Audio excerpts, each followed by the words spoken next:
Nick Shirley's reporting there's no way that this kid walking around uncovered $100 million worth of fraud on his own. This is what happens when they target communities for their own benefit.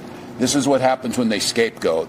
And this is what happens when they no longer hide the idea of white supremacy. This is your defense? This is how the man with a mythical menstrual cycle is choosing to defend himself against allegations of rampant fraud in the once beautiful state of Minnesota that Tim and his collection of tampons have turned into a dump? Let me make sure I'm understanding you correctly. Your first line of defense is to have your pretend friends in the mainstream media desperately attempt to discredit Nick Shirley.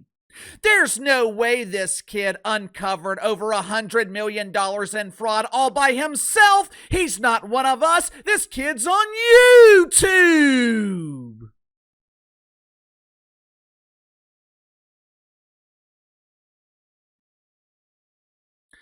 I don't know a damn thing about Nick Shirley, and I'm not going to sit here and say that I just blindly or fully trust him, but I would be willing to trust Nick Shirley before I believed anything, and I mean anything, that I see in the mainstream media. It appears that Timmy shook his magic woke 8-ball to formulate his second line of defense. As you guys know, deacons at Woke United Methodist, they rely on the magic of the woke 8-ball to guide them when they're busted in one of their many lies. I'm sure Timmy grabbed the 8-ball out of his boodle where it was comfortably resting next to his tampon. He gave it a good shake, waiting with anticipation to see the results. Ooh, will it land on mythical racism? Will it be misogyny? What about Islamophobia? Ooh, that's one of my favorites. According to the guidance of Timmy's woke 8-ball, the rampant fraud in the Islamic Republic of Minnesota, it should be blamed on the myth of white supremacy. Okay. You know, early this morning, I got a phone call from one of my good friends. We have been friends for over 30 years, but haven't spoken to each other. Hell, we might not have talked but once or twice throughout the entire year this year. We go through these phases where we'll be in contact weekly or monthly. Then we might go a year without speaking to each other, and we'll pick up right where we left off. But I had a feeling that the silence this time was due to the fact that he was struggling. He's a lot like me. When I'm struggling, I am a recluse. I cut everyone off until I work my way through whatever I'm dealing with. Long story short, he had joined Johnny Manziel and hopped off the wagon. He went through a period where he was struggling with the booze. He quit drinking 10 months ago, and he has spent the last 10 months rebuilding his life. One of the reasons he was drinking, he had went through a divorce. He was struggling to figure out who he was, and he was relying on the booze to get him through it. Years ago, I had went through something similar, and while we were talking to each other this morning, he asked, why did we do that? Why did we revert back to bad behavior? Why did we revert back to the way we were before? I said, maybe when we're going through something difficult, when we're going through a crisis, something traumatic, or a massive change in our lives, maybe we naturally revert back to who we were before. We got divorced, and we went back to who we were before we were even married because that's all we knew. That's what we were comfortable with. You didn't drink for years, then you went through a massive trauma, so you naturally reverted back to who you were before because that's what was comfortable. It's similar to what doofus Democrats do every time they're in a crisis. Instead of taking responsibility, instead of saying, this is on me, doofus Democrats, they look to blame everyone but themselves. Make sure to like and subscribe. You can follow me on Twitter at Casey_BTL84. Let's go and get to the sponsor for today's video, my good friends at Sugar Mountain Trading. If your wife is anything like mine, then she loves to smell good. My wife and daughter, they are constantly applying lotion. They claim it makes their skin softer, but I think they constantly apply it because it makes them smell good. Lately, my wife has been using a variety of scents from Sugar Mountain Trading. Their luxurious all-natural lotion. It is crafted to calm dry, itchy skin. It gently soothes eczema and psoriasis. And the best part is, it doesn't leave your skin feeling all greasy. You know how a lot of these lotions, they'll leave that film on your skin? Lotions from Sugar Mountain Trading, they are designed with an exclusive lifting method. After about a minute, any unabsorbed lotion, it just evaporates into the air, leaving your skin soft and grease-free. My wife prefers the Black Raspberry or American Spirit, but there are 15 different fragrances for you to choose from. If you prefer lotion without the smell, there is also a fragrance-free option available. So click the link in the description of the pinned comment below. Use my promo code BTL25, BTL25. Receive 25% off your first purchase with Sugar Mountain Trading. According to the New York Post, Somalian immigrants in the Islamic Republic of Minnesota, they have allegedly been given nearly $9 billion in aid from taxpayers. In one case, a daycare was given $4 million. What did taxpayers of Minnesota receive in return on that investment? If children were educated at this particular daycare, they damn sure didn't receive an education because the owners of the daycare can't spell 8-letter words. The facility was called the Quality Leering Center.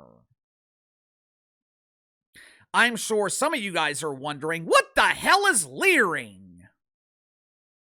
My inside sources are telling me that leering is what the children at this daycare were supposedly doing. I don't know what they were leering, but I'm pretty sure they weren't leering how to spell. Fortunately, though, this daycare is not responsible for the miseducation of the next generation of kids in Minnesota, mainly because there were no children enrolled. According to Nick Shirley, this daycare was being used as a front. Whoever owned it was receiving money from the state, which means they were receiving money from you and me. What were they doing with the money if they weren't educating children in this empty daycare? Considering the fact that last month, Somalian immigrants were accused of sending taxpayer dollars to a terrorist group in Somalia, I think it's safe to say that the money was not used to benefit America. Nick Shirley tried to speak to the staff at the Quality Leering Center. When he knocked on the cardboard door, he was confronted by a screaming woman who accused him of being an ICE agent. I guess she was worried that she would be deported back to the dump that Somalians claim to be so proud of. According to the New York Post, authorities in Minnesota, which means Tim Walz, they are accused of overseeing the largest fraud in American history and allowing it to go unchecked, even though it was happening right in their face. Now, to me, this means that Tim Walz is either incompetent, which is entirely possible. I mean, this is Captain Doofus that we're talking about. This is the same dude that tracks his mythical menstrual cycle on his calendar. Or it means Tim Walz was in on it. According to Nick Shirley, there could be another explanation. There could be another reason that Tim Walz allowed this to happen. Watch for yourself. Tim wants votes. There are entire apartment complexes where white people have been pushed out of these apartment complexes because Somalians have taken over and they're inside of these towns like Minneapolis where they can go get votes from these people. And if you have 100,000 people that will vote for you because you're going to enable and let this stuff happen, and because you're going to call a white person racist for calling out facts, this is what's going to happen to a state like Minnesota. Believe it or not, I don't think this story is about Tim Walz. If Tim Walz ends up being responsible for overseeing rampant fraud in Minnesota, That's not surprising to me. If you tell me a man who believes he can get pregnant is corrupt, that's kind of to be expected. To me, this scandal in Minnesota, this is a seminal moment for Republicans. This scandal is a make or break moment for the Trumper. How Don Trump and the FBI, or whoever is responsible for this investigation, how the Trump administration responds to this, it could be one of the defining moments of his presidency. For decades, Republicans have done a lot of talking. They talk real tough. They're good at pissing off their base. They are experts at painting doofus Democrats as corrupt. They are brilliant at creating this us versus them mentality. But when it comes time to put action behind those words, when it comes time to actually do something about it, nothing happens. I'm tired of empty threats. I'm tired of words. I don't want to hear about what you're going to do. Just do it. I don't need you to tell me what you're doing. I need you to actually do it. I'm tired of politicians on both sides dividing us while being on the same team behind the scenes. If the New York Post is right, if Nick Shirley is right, and Tim Walz is responsible for overseeing the largest fraud in American history, then Tim Walz should be in prison. Ending his political career is not enough. Hell, his political career is over either way. On a national level, it was over before it started. There is absolutely no way Tim Walz was ever being elected president. But again, this is not about Tim Walz. This is about the Trumper setting the tone. What are you going to do about it?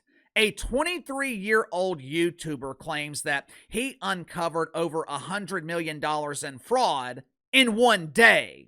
Nick Shirley was allegedly able to do this without the power of the federal government, the same government that has the power to sit in an office in Washington, D.C. and hear a snail fart in Ethiopia, the same government that dismantled the mafia, an organization that was once considered to be untouchable, the same government that defeated Adolf, communism, Pablo Escobar, the same government that found Osama bin Laden. You expect me to believe they can't take down Timmy?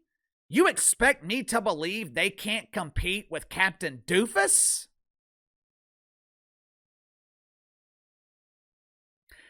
There are no excuses. There are no more words. The question going forward is, what is the Trumper going to do about it? Sound off in the comments below. I'll see you guys later.